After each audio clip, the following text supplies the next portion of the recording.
বন্ধুরা, আশা করি তোমরা সকলেই ভালো আছো। তো আমার চ্যানেলে তোমাদের সবাইকে স্বাগতম। তো স্বাভাবিকভাবে আমরা যে বিষয় নিয়ে আলোচনা করবো সেটা হলো ইংরেজির একটা গুরুত্বপূর্ণ বিষয়, যেটা হচ্ছে সিন। স্বাভাবিকভাবে আমাদের ইংরেজিতে 90 মার্কের পরীক্ষা হয় এবং এই 90 মার্কের মধ্যে কিন্তু 20টি মার্কস রয়েছে সিনে। তো আমাদের এই জায়গাটাই হচ্ছে এমন একটা জায়গা, যে জায়গাটা আমরা বইয়ের থেকে হুবহু কমন পাই বা বইটা পড়ে আমরা কমন পেতে পারি। যে কারণে যারা সাধারণভাবে দুর্বল প্রকৃতির ছাত্রছাত্রী রয়েছে বা বেটার স্টুডেন্ট রয়েছে, তাদের কাছে একমাত্র পরিচিত এবং 100% কমন বা জেনে পরীক্ষার হলে যাওয়ার মতো বিষয় হচ্ছে কিন্তু এই সিন। এই সিন মানে স্বাভাবিকভাবে তোমরা বুঝতে পারছো, একটা প্রোজ এবং একটা পোয়েট্রি, অর্থাৎ একটা গল্প থেকে প্রশ্ন এবং আর একটা কবিতা থেকে প্রশ্ন। তো প্যাসেজটা তো স্বাভাবিকভাবে তোমাদের তুলে দেবে। এখন স্বাভাবিকভাবে আমাদের পাঠ্য বইয়ে 4টে প্রোজ রয়েছে আর 4টে পোয়েম রয়েছে। এবার আমি বলবো প্রত্যেকটাই ভালো করে জোর দিয়ে পড়তে এবং ভালো করে খুঁটিয়ে প্রত্যেকটা ওয়ার্ডের মিনিং বুঝে পড়তে। কারণ যেভাবেই প্রশ্ন আসুক না কেন, যেন তোমরা এই প্রশ্নগুলোর উত্তর সঠিকভাবে দিতে পারো এবং এই যে 20টি মার্ক, এই 20টি মার্ক যাতে সঠিকভাবে সংগ্রহ করতে পারো। এজন্য একদম সুন্দরভাবে প্রত্যেকটা প্রোজ এবং প্রত্যেকটা পোয়েট্রিকে ভালোভাবে নিখুঁতভাবে খুঁটিয়ে পড়ে ফেলো, যাতে যেভাবেই প্রশ্ন আসুক না কেন তোমরা যেন এই 20-র মধ্যে 20 হুবহু কমন পেতে পারো এবং এই নম্বরটা সংগ্রহ করতে পারো। এবার আমাদের আজকের আলোচনার বিষয়বস্তুতে আসা যাক।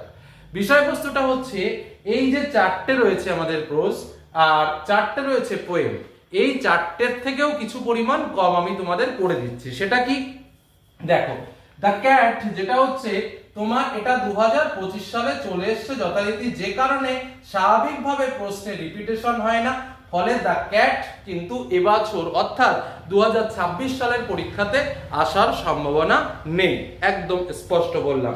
আর একটা বিষয় হচ্ছে সি ফেভার, যেটাও কিন্তু 2025 সালের পরীক্ষাতে এসছে, সেহেতু তোমাদের 2026 সালে পরীক্ষায় কিন্তু আর আসার সম্ভাবনা নেই।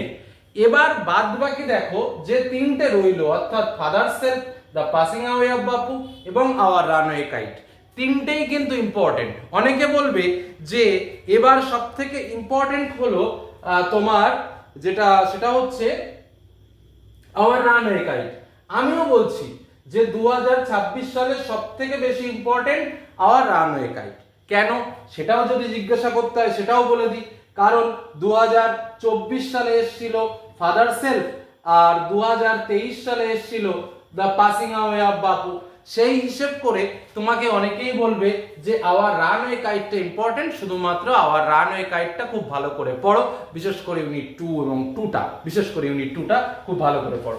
কিন্তু আমি তোমাদের কিন্তু সে কথা বলবো না, কারণ অলওয়েজ রিপিটেশন হয়। তবে সব থেকে বেশি ইম্পর্টেন্ট আওয়ার রানওয়ে কাইট, সেটা একদিকে যেমন ঠিক, অন্যদিকে দ্য পাসিং অ্যাওয়ে অফ বাপু কিন্তু মোস্ট ইম্পর্টেন্ট একটা পার্ট, এই কথাটা কিন্তু মনে রেখো।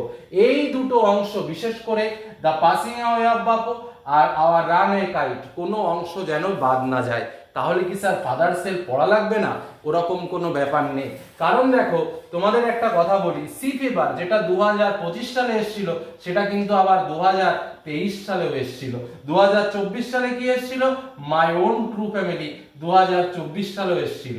তাহলে 23 সালে এসেছিল, 25 সালে এসছে, এটা 24 সালে এসছে, তার মানে কি 26 সালে ফেবেলাস সেনেল মোস্ট ইম্পর্টেন্ট? অবশ্যই ইম্পর্টেন্ট।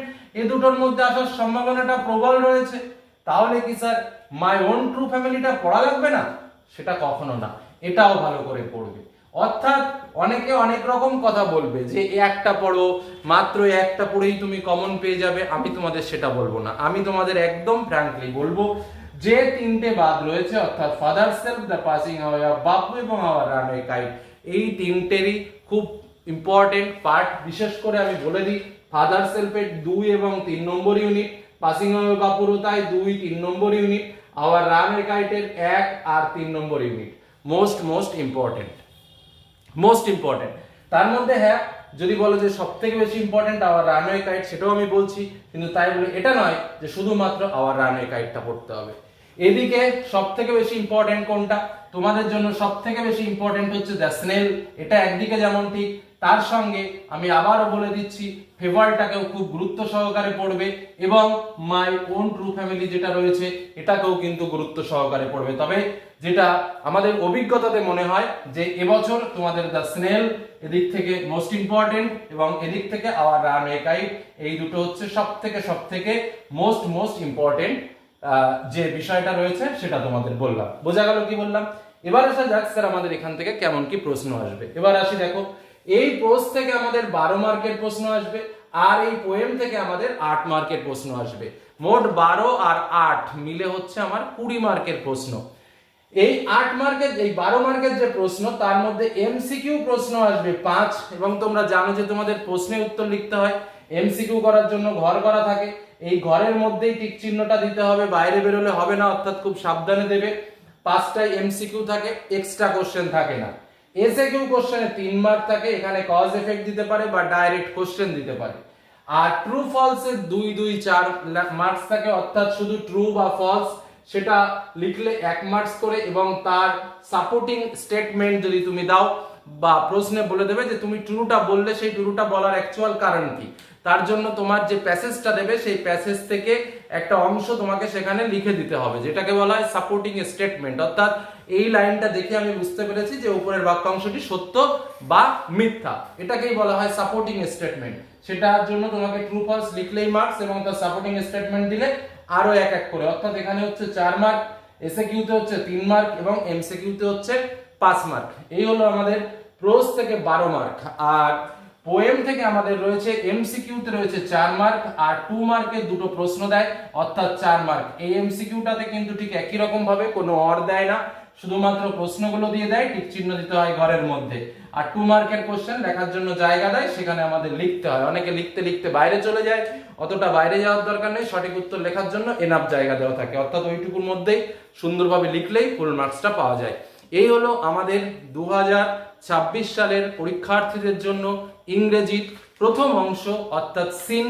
এর মধ্যে কোন কোন পার্ট ইম্পর্টেন্ট সেটাও বললাম, কোন অংশ থেকে প্রশ্ন আসার সম্ভাবনা রয়েছে সেটাও বললাম, কোন কোন ইম্পর্টেন্ট পোজ রয়েছে এবং কেন ইম্পর্টেন্ট, কোন পোয়েট্রিটাকে আমরা বেশি জোর দিয়ে পড়বো, কেন বা পড়বো সেটাও বললাম। আর পোয়েট্রিটা কিন্তু টোটাল প্যাসেজটাই ধরে দিয়ে দেয়, মানে কবিতার অংশটুকু সম্পূর্ণটাই দিয়ে দেয়, অর্থাৎ এখানে যে এই পার্টটা পড়বো ওই পার্টটা পড়বো সেরকম না, প্রত্যেকটা পার্টটা ভালো করে পড়বে। বইয়ের শেষের যে এক্সারসাইজের অংশটা আছে সেই অংশটাও কিন্তু ভালো করে পড়বে, দেখবে ওখান থেকেও কোশ্চেন বেশিরভাগ ক্ষেত্রে ওপেন কমন চলে আসে, ওপেন কমন কোশ্চেন চলে আসে। কি বললাম বোঝা গেল? এটাই হলো মূল বিষয়। আর স্বাভাবিকভাবে যখন পরীক্ষার আগে আমরা টেস্ট পেপার পাবো, সেই টেস্ট পেপার তো কিছু সলভ করবো, তখন দেখবে আরো ব্যাপারটা অনেকটা ইজি হয়ে যাবে। তো এটুকু তোমাদের বলার ছিল, এগুলো একটু ভালো করে প্র্যাকটিস করো, খুব কাজে লাগবে। ধন্যবাদ।